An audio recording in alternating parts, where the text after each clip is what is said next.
As you think from the top, leadership buy-in is hypercritical, ensuring that all leadership at every level is kind of being supportive and kind of encouraging that tech adoption. And really, leaders should set an example by embracing new technology themselves. I do believe that culture of trust is very important for any leader. And really ask yourself, what does that mean to you? What does that mean for your team? And ask them and ask your team members, what do they like? What do they not like? What do they need?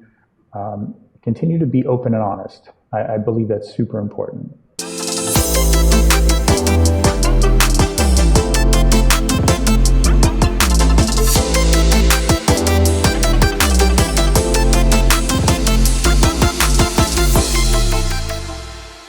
Welcome to Mobile App Daily. Today we have a fantastic guest, Adam Warner. He's the US Operations Strategy Director at InDrive, and he's come to InDrive from Lyft. We're thrilled to have him on the show as InDrive is making waves in ride-hailing industry. Adam is a seasoned operations manager professional with over 20 years of experience at the helm of Fortune 500 teams. He's known for his project leadership, productivity optimization, and his commitment to customer excellence. InDrive is a major international ride-hailing and transport company with over 180 million downloads, operating over 40 countries, and it's the world's second most downloaded ride-hailing app. Thank you so much. It's a pleasure to be here and talking with you today. Thank you. Pleasure is ours as well. So let's first start with a little bit about you. So how would you describe your career experience till now in one line? One line, how would I describe it? I really kind of boil it down to people and process. If I was to distill it down, I think those two things are the most critical in any type of leadership position that you can do anywhere in any organization across the world. Okay. Also, like we were going through your profile and we did a little bit of research. So you have deep experience in operations, and operations are strongly connected to people. Like you said, that you're in one line, it's all about people. So, what's the one leadership skill that was the most useful in ensuring a productive team? For me, I have always found that effective communication on a one-on-one basis and really distilling your communication down to the individual level is hypercritical, not only to get engagement, but buy-in from your team, and ultimately will help drive the results for your organization. So I always kind of call it, managing to the individual. So MTI is how I kind of describe that. Really instill it in everything that I do on a daily basis, but also with my team at large, making sure that we do that every single day that we come to work.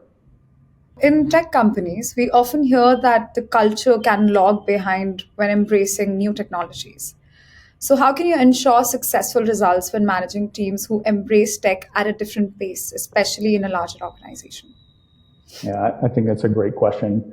For me, as you think from the top, leadership buy-in is hypercritical, ensuring that all leadership at every level is kind of being supportive and kind of encouraging that tech adoption. And really, leaders should set an example by embracing new technology themselves, first and foremost. I think second, you're going to have a really good feedback loop, establishing that loop where teams can provide input on the tech adoption process itself. This really kind of helps me and helps others address these issues in real time to make those adjustments. And then ultimately, the third thing for me, I think about being flexible with transition. I think in our current organization at InDrive, something that you would think is very simple, tech adoption, is we're just now transitioning everybody to Slack as kind of our tool for kind of messaging internal communications. And so while that tool itself is not, life-changing or something really difficult to understand, understanding that all tech adoption takes time, make sure that you don't have these hard and fast rules for adoption. Make sure that you let it transition over time at its own pace. Be be realistic about your timelines, I think is very critical. So, so leadership buy-in, feedback loop, gradual transition, I think are critical. So when you say a feedback loop, is it like from the customers or within the team? It just depends on what kind of technology you're looking for. I think with the Slack adoption that I was kind of referring to, making sure that you're getting that feedback from your team on a regular basis. How's it going? What's the obstacles? What are some FAQs? Who are the right stakeholders or early adopters that we can help with the transition of whatever that piece of technology is at that point is important. Okay, and coming back to your journey, so what made you decide to join the team at InDrive? Being in the ride-sharing space and having the opportunity to work at Lyft for as long as I did and really kind of integrate with all of the different processes that we were able to do within the United States specifically, there was a ton of takeaways and a ton of learnings. And so with InDrive starting out globally and not coming into the United States market, and now shifting into that world right now, taking those learnings and lessons that I was able to acquire while at Lyft and being able to kind of start from scratch with this company that's coming in to really kind of change up everything that we do here in the United States was such an exciting challenge. And I love being able to challenge myself. I love to be able to challenge others. I think that's how we learn and grow as people. And so having the opportunity to take those different learnings and apply it here, just a no-brainer. And super excited to be at InDrive and helping kind of be a part of launching this United States mission and kind of disrupt the marketplace in general. Really excited about it. Okay, that's interesting. So InDrive's motto is challenging injustice. What injustice exists in the mobility and how does it negatively impact the society? When I think about kind of the injustice in the mobility space, it really comes down to affordability. Vehicles themselves are very expensive pieces of equipment. And so for many people around the world, it's one of their largest purchases that they're ever going to acquire. And so there's different injustice and pay inequities that occur all around the world. And you couple that with high transportation costs, fuel, maintenance, all of those financial burdens can really hurt individuals with limited incomes. So challenging injustice in mobility, I believe, is crucial for building a more equitable and sustainable society, and really involves creating transportation systems that are accessible, safe, affordable, and environmentally responsible. So InDrive's commitment to challenging injustice in this space is very important to our founder and something that we're bringing here to the United States and hopefully continuing to be a positive player in changing that. I'm sure it will be. So after growing globally in the emerging markets, you recently launched in the US. And does InDrive have to operate differently to appeal to developed markets? I originally thought that we would, only because, especially in developed countries, I think that there isn't necessarily a lot of circumstances where there's potential negotiation for services. When I open up a ride-sharing app in the United States, I don't really have choices in terms of how much the ride is going to cost. I don't even have choices on who's going to pick me up, what kind of vehicle that I'm going to get. So I'm not necessarily used to kind of negotiating that. And so thinking about the InDrive concept and how it kind of plays into developed countries, that just isn't a circumstance that we get to do and experience every day. So I really had to kind of ask myself and my team, Like, how are we going to kind of embrace this ability to negotiate with a marketplace that isn't necessarily used to those kind of options? So I thought so at first, but now that we've kind of launched in this process, current state, it really kind of boils down to, I don't think that we need to change at all. I didn't think we don't need to adapt. Providing this freedom of choice model in developed countries has been widely successful and much more adopted than I originally thought. So, yeah, it's a great question for sure. I stayed up many nights thinking about this particular question before we launched. So your approach remains the same, irrespective of whether it's a new market or a developed country or a market. Yeah, and we always have the right to kind of change our mind and change that approach for sure. But given the success in thinking about developed countries like Australia, thinking about our early wins here in the United States, I'm really seeing that the not having to really adapt or change our model is really working to our benefit to become a really big player in developed countries. Oh, that's quite an insight. So, could you also tell me about how the app was developed and how it actually works?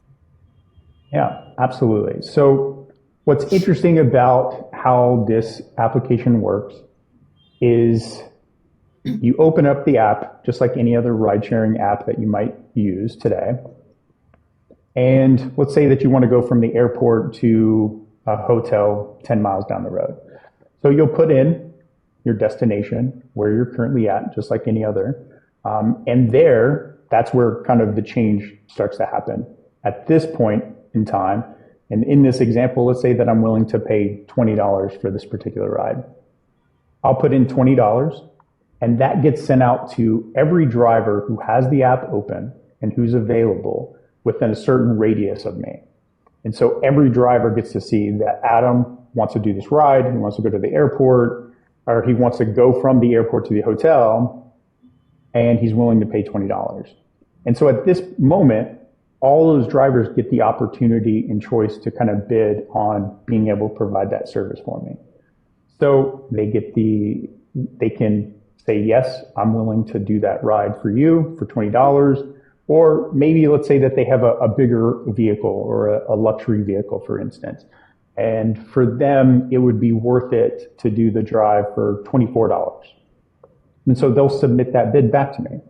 And on my app, I will get 7, 8 different orders from different drivers. I'll get to see their rating, how far they are, what the price that they're willing to do the ride for, or did they accept my bid?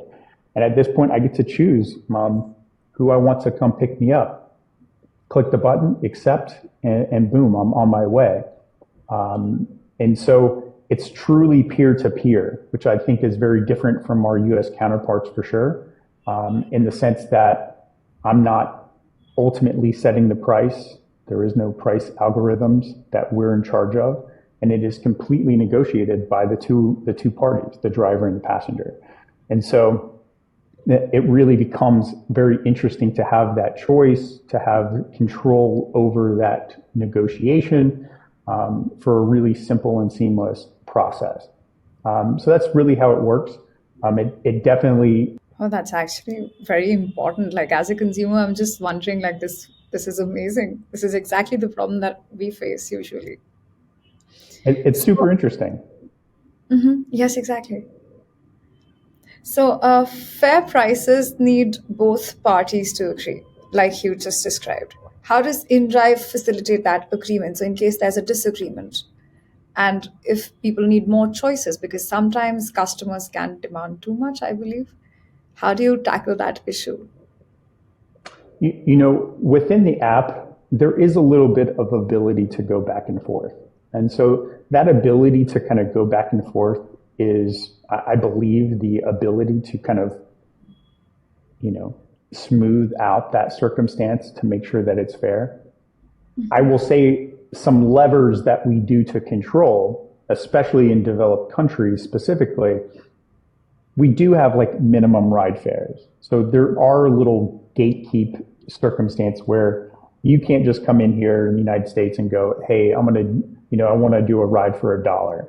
Now, ultimately having those gatekeeping things doesn't mean that circumstance can't happen where somebody will potentially look at a ride and go, it's only worth $5 to me, but really in the marketplace value is like $15. So we do have certain gatekeeping things in there, but I do believe in a fair and free marketplace. So can our drivers and passengers effectively negotiate together in a meaningful way where those things cannot be an opportunity and problem? So I think there's some unique gatekeeping things in the app, but I will not sit there and also say like there won't be circumstances where, a passenger potentially wants to kind of lowball a ride. But I do feel that, drivers, especially in my world, they're not going to necessarily take that drive.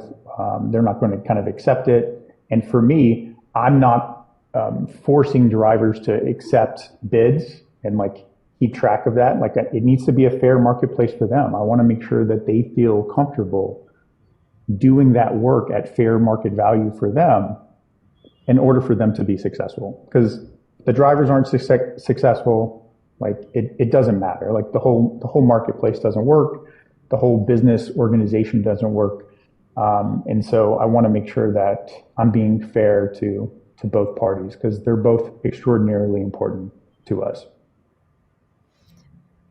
In my head, I believe that this is sort of a reflection of when you spoke about effective communication in your team. So I believe that's sort of an application on the app as well. I like it. I like that connection that you're making for sure. I really do. I appreciate that. Yeah, I agree. I agree with you now that you've made that connection for me. Yes. So how does InDrive generate revenues while charging less commission than competitor? I think especially in the tech space. So if you think about a lot of tech companies around the world, there was just this period of time of really rapid expansion and growth. They were hiring like crazy. Nobody could get an engineer to save their life because, the marketplace was drying up. So these tech organizations really got really heavy. And when you have that much overhead, and you don't have enough work to distribute amongst all of those individuals, it really kind of weighs down your revenue opportunity. And so as I look at InDrive's business model and I look at how we've utilized our overhead and how we've built our teams, our ability to be nimble and have lean operational thought processes really allows us to not charge 50, 60% commissions. Keep that extraordinarily low because I don't have a plethora of individuals kind of working behind the scenes, trying to decide what the supply and demand levers are, what are the latest incentives that we're going to send out to the drivers to entice them to drive, how am I going to get passenger demand? You take all of that out of the equation, and you're talking thousands and thousands of people that you don't necessarily need in this marketplace and for our business model to thrive. So I can tell you, even though we have thousands of people worldwide that work for InDrive, it is substantially less than some of our competitors here in the United States from a total headcount standpoint. And, some of them are only supporting, small, like just the United States and Canada, for instance, while we're supporting, 48 countries worldwide, over almost 700 cities around the globe. And we're able to be really lean and efficient with our headcount. And I believe that our application kind of allows it because of the freedom of choice and not having this marketplace that is completely saturated by these incentives. So since we don't have that, we don't necessarily need to to take 50, 60% of the ride fare from our passengers and not pay our drivers. So I think that gives us a advantage, and something that I'm truly proud of, and want to continue to have those lean practices going forward so that we can remain successful and keep those commissions low. Okay, that seems again very effective as a solution. And how did InDrive make the journey from just ride hailing to comprehensive mobility platform? What was the You core thought know, of it? yeah, I think when you're looking at, I think that when you're always internally looking at your own business and organization, if you're not innovating and you're not iterating on your business model, like that's typically a bad sign or bad decision. So ultimately for InDrive, it's continuing to look at ourselves in the mirror and asking like, how can we continue to improve? How do we improve, 1% tomorrow over today's work? And that's really what's happening kind of internally within all of the leaders within our organization. So they're challenging themselves to really think beyond the circumstances of just ride hailing in general, and continuing to look at diversifying the portfolios and being really ambitious about our global goals. So look out for more from InDrive. Okay, and what are the biggest opportunities in the mobility industry to have a positive impact? Great question. I think the mobility industry offers several significant opportunities to have positive impact on society. Maybe it's the environment. It's obviously definitely the way that people move. I think about the opportunities truly in data-driven insights. I think, especially for us, we have large amounts of ride data. And so how can we continue to think about getting this data, optimizing transportation systems, being able to predict demand, improve traffic flows? I believe that we have the opportunity in this space to have a positive impact on the world. And also something that's very, forward thinking is really around connected infrastructure. There's a lot of interesting other players out there in the space that are investing in smart infrastructure, things like vehicle to infrastructure communication. And those little advancements can improve traffic management, reducing congestion, and overall efficiency in transportation. And so how can anybody in this industry really think about leveraging your data and new emerging technology, incorporating it within your mobility space to really be on the forefront of some of these very interesting things? So I think that ultimately how people move about their cities will continue to advance and get stronger. And I think these little things that we can do along the way can have a true positive impact on how we move about our cities and ultimately improve our quality of life overall. Okay, so when you say data and new technology, I am just wondering, like, if you are already using or if you're planning to use the power of AI to enhance your services.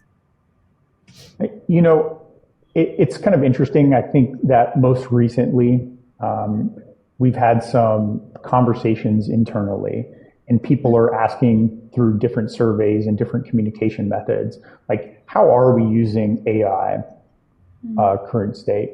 And how do we use it today to do our daily work, but how can we utilize and leverage this going forward?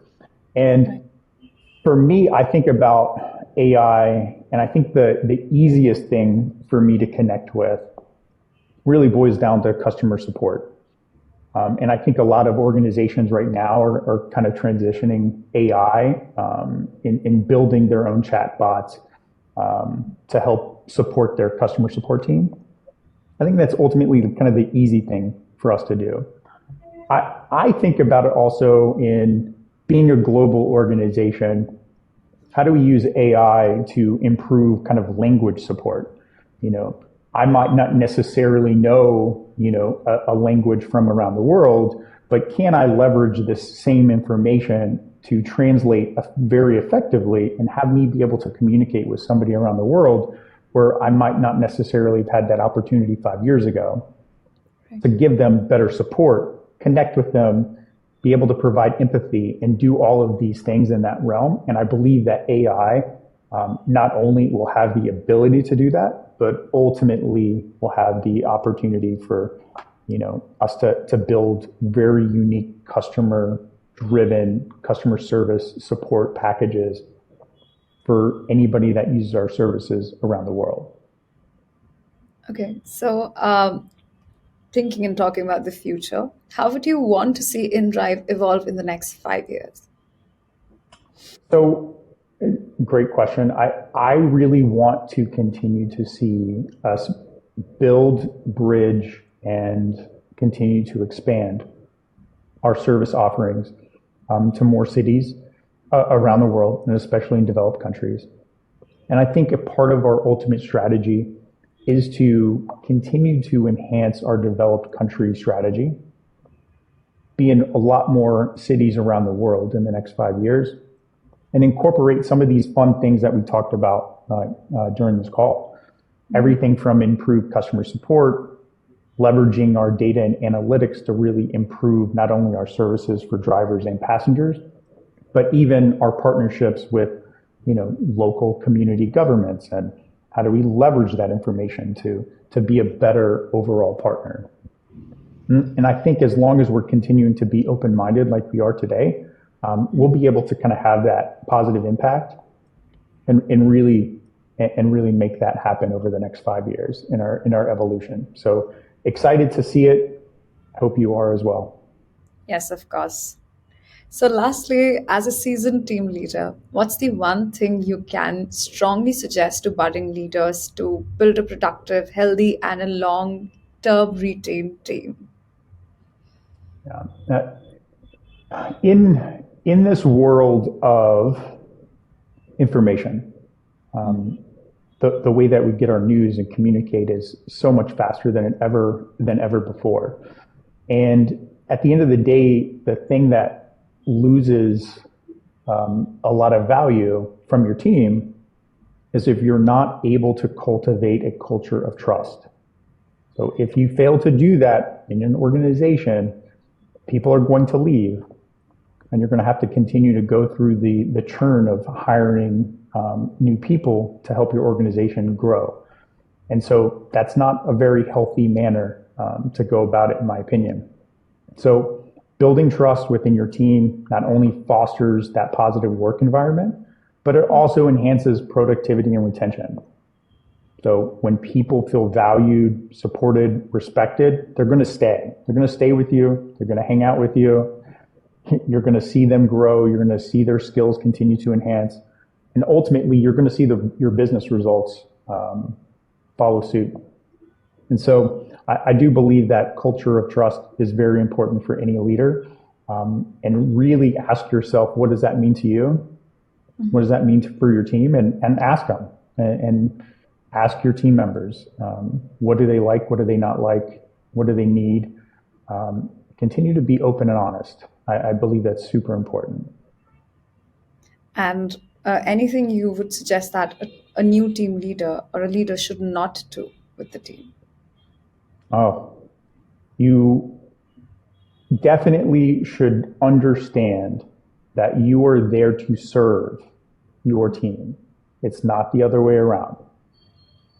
I understand hierarchy in every organization, but my role as a leader, and for any junior leader that's continuing to grow, is to really understand that without your team, you really are nothing. You need to understand the value of the people that are around you. And so I really kind of lean into that. They do not serve you, you serve them. And if you're able to kind of grasp that concept, you're going to be a leader first and foremost, and you're going to continue to see not only your personal success grow, but the others around you will grow as well. And that's the most satisfying thing to see as a leader, for sure. Of course, yes. So thank you, Adam. That was all from our end for sharing your valuable insights and experiences. We really appreciate your time and we look forward to seeing InDrive's continued success. Wonderful. I appreciate the time and the conversation today. So thank you so much. Yes, so thank you. And to our audience, thank you for tuning into Mobile App Daily. Don't forget to like, subscribe, and stay updated with the latest tech and industry insights. Until next time, stay tech savvy and keep those apps running.